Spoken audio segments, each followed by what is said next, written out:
Hello, this is not science. I am just going to cut some wood with the small axe and with the Busse Team Gemini here.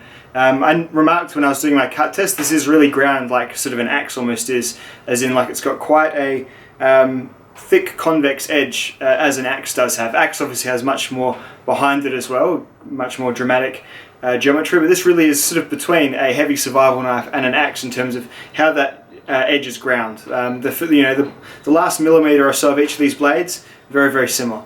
So just for shits and giggles and for nothing more, we're just going to cut some fairly homogenised material, so just pine shorts, and we're just going to see how they're Busse and see how the Gränsfors compares.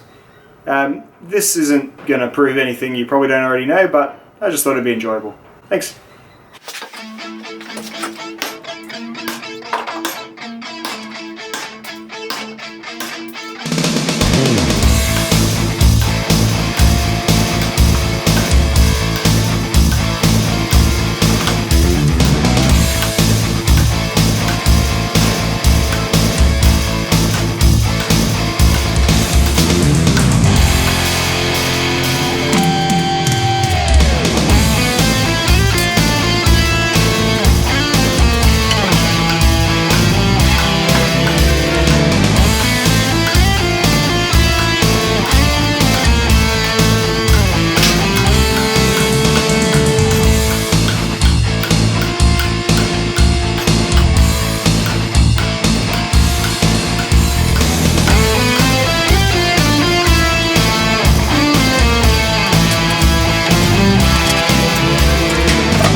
Alrighty, so looking at our results, as you would call them. So like, first of all, I just kind of warmed up a bit. I compared, so I started off with the Busse Team Gemini. I just kind of chopped until I sort of felt like I'd given the knife a fair go at getting through the wood. And this one took out a fair bit, especially when you compare it to just a normal survival knife. This is a much lighter knife, the Busse Vox Roll, but it's still quite a thick, substantial survival knife. So yeah, the Busse versus the Busse, quite obvious. And the amount of effort as well. The Busse you really needed to put a hard swing into, and it just felt fairly ineffective at actually cutting into the wood. Not terrible, but not as effective as the Busse. However, obviously moving on to an axe, just a lot simpler to get a lot deeper into the wood. So then the next thing I did was a 10 cut test, and that sort of really shows obviously the knife and the axe are still worlds apart in terms of making making headway into actually chopping wood.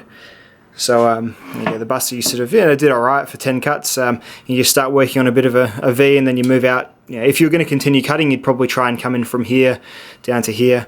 10 chops though, that's where I stopped. And then with the axe, much neater work. Obvious. Is this something that nobody already knew? Of course not. It's just sort of, I always just find these kind of videos interesting. So there you go. In terms of how the edges held up, the Busse actually does have just a slight bit of a shine, like so on the right on the edge there's a bit of a shine just there, which would indicate some kind of a roll or a chip of some sort. I'll see if I can catch it on the camera. It's just below my thumb. It's tricky.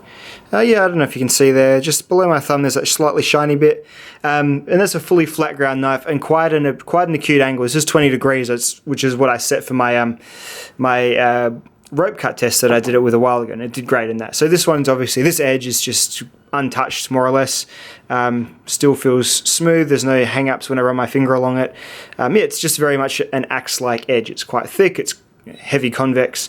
You could do that all day and this edge would stay in shape, whether it would lose its sharpness gradually of course, but the edge will certainly stay in shape. Another great thing about the Busse was it is a very comfortable knife to do that job with. The handle's just about perfect for swinging, chopping and cutting, that sort of stuff.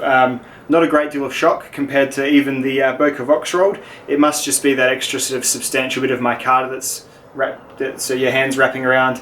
Quite a nice handle, very, very well done. No risk of slippage or anything like that. It's just it's a good hand-filling ergonomic handle for sure.